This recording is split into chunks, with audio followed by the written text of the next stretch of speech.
જય શ્રી કૃષ્ણ પ્રિય દર્શકો, જો તમારી રાશિ મિથુન છે તો આગામી 10 નવેમ્બર 2026 સુધીનો સમયગાળો તમારા જીવનની દિશા બદલનારો સાબિત થઈ શકે છે।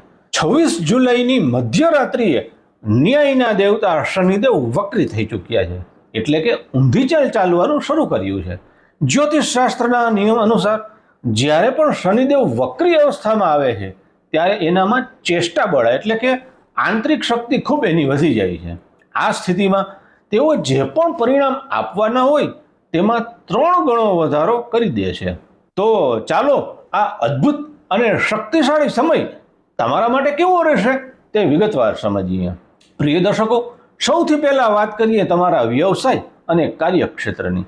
શનિદેવ અત્યારે તમારી રાશિના દશમ ભાવ એટલે કે કર્મસ્થાનમાં ઊંધી ચાલે ભ્રમણ કરી રહ્યા છે।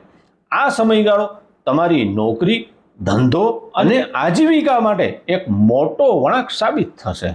અહીં શનિદેવ તમારા કાર્યોનું એક ઊંડું મૂલ્યાંકન કરી રહ્યા છે। એક વાત મગજમાં બરોબર ગોઠવી લેજો કે આ સમયમાં મહેનતમાંથી કોઈ મુક્તિ મળવાની નથી, પરંતુ જો તમે તમારી મહેનત બમણી કરશો તો શનિદેવ તમને તેનું ફળ પણ બમણું આપશે। જો તમે તમારા વર્તમાન કામથી સંતુષ્ટ નથી તો આ નવો ગ્રહયોગ તમને સાચી નોકરી કે યોગ્ય વ્યવસાય સુધી પહોંચાડવામાં મદદ કરશે અને તમારા અટકેલા કાર્યોને ફરીથી વ્યવસ્થિત કરી અને પૂરા કરાવશે। મિથુન રાશિના જાતકો માટે સૌથી મોટા આનંદના સમાચાર એ છે કે શનિ વક્રી હોવાને કારણે શનિદેવ એક ઘર પાછળનું એટલે કે તમારા નવમ ભાવનું, જેને આપણે ભાગ્યભાવ કહીએ છીએ, તેનું પણ દેવતુલ્ય ફળ આપશે। તમારી રાશિ માટે શનિદેવ પોતે જ ભાગ્યના માલિક છે, તેથી લાંબા સમયથી અટવાયેલા કામોમાં હવે નસીબનો પૂરો સાથ મળશે અને ઈશ્વરીય કૃપાનો અનુભવ થશે। આટલું ઓછું હોય તેમ દેવગુરુ બૃહસ્પતિ અત્યારે તમારી રાશિના ધનભાવમાં બિરાજમાન છે અને તેમની પવિત્ર 9મી દ્રષ્ટિ શનિદેવ પર પડી રહી છે। આ દ્રષ્ટિ શનિની કઠોરતાને ઘટાડી અને તમારા જીવનમાં નમ્રતા, શાંતિ અને મોટી સફળતા લાવશે। દર્શક મિત્રો, હવે વાત કરીએ એક અદ્ભુત સંયોગની। જ્યારે શનિદેવ ભાગ્યસ્થાનનું ફળ આપશે ત્યારે ત્યાં પહેલેથી જ હાજર રાહુ સાથે એનો મિલાપ થશે। તેથી જે લોકો વિદેશ જવા ઈચ્છે છે, પરદેશની કંપનીઓ સાથે વ્યાપાર કરે છે, આયાત નિકાસ એટલે કે ઇમ્પોર્ટ એક્સપોર્ટના કામમાં છે, અથવા તો કૃત્રિમ બુદ્ધિમત્તા એટલે કે આર્ટિફિશિયલ ઇન્ટેલિજન્સ, સોશિયલ મીડિયા અને મનોરંજન જગત સાથે જે જોડાયેલા છે, એમના માટે આ સમય કોઈ લોટરી કે આકસ્મિક ધનલાભથી કમ નથી। મિત્રો, આ સમયગાળામાં અસાધારણ સફળતા મેળવવા માટે 2 મહામંત્ર હંમેશા યાદ રાખો। પહેલો નિયમ, તમારા ભવિષ્યના આયોજન અને કામકાજમાં સંપૂર્ણ ગોપનીયતા જાળવો। કોઈને ન કહો, તમારા પ્લાન કોઈને ન કહો। જેટલી વધારે ગુપ્તતા રાખશો એટલો જ મોટો ફાયદો થશે।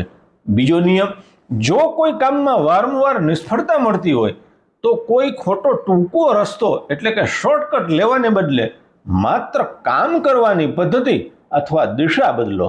તમારું લક્ષ્ય ક્યારેય ન બદલતા। શનિદેવના આશીર્વાદ મેળવવા માટે આ 3 ચમત્કારી ઉપાયો ચોક્કસ કરજો। પહેલા, તમારા હાથ નીચે કામ કરતા શ્રમિકો, કર્મચારીઓ કે સફાઈ કામદારો પ્રત્યે આદર રાખો, એનું માન રાખો અને તેમને યથાશક્તિ દાન આપો। બીજું, દર શનિવારે સાંજના સમયે પીપળાના વૃક્ષ પાસે સરસવના તેલનો દીવો પ્રગટાવો। અને ત્રીજું, પવિત્ર શ્રાવણ મહિનો શરૂ થઈ રહ્યો છે અને શનિદેવના પરમ ગુરુ એવા ભગવાન શિવની આરાધના કરવાનું ચૂકશો નહીં। યાદ રાખજો મિત્રો, શનિદેવ એ પરિશ્રમના દેવતા છે। તમે વહાવેલા પરસેવાની એક બુંદનું સાચું મૂલ્ય કરી તેઓ 10 નવેમ્બર 2000 સુધીમાં તમને શ્રેષ્ઠ અને ન્યાયી પરિણામ આપશે। મિત્રો, આ મહત્વની માહિતી લાખો કરોડો લોકોના જીવન બદલી શકે છે, તેથી આ વિડીયોને અત્યારે જ દિલથી એક લાઈક કરો અને તમારા ખાસ મિત્રો સાથે શેર કરી આ જ્ઞાનને આગળ વધાવો।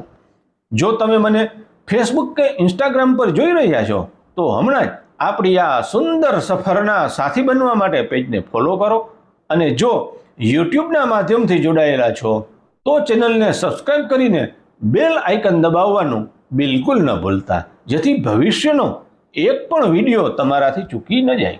અને કમેન્ટ બોક્સમાં પૂરી શ્રદ્ધા સાથે જય શ્રી રામ અથવા જય શનિદેવ લખી આપની હાજરી પુરાવો. આપનો દિવસ મંગલ રહે. અસ્તુ. જય શ્રી કૃષ્ણ. હર હર મહાદેવ.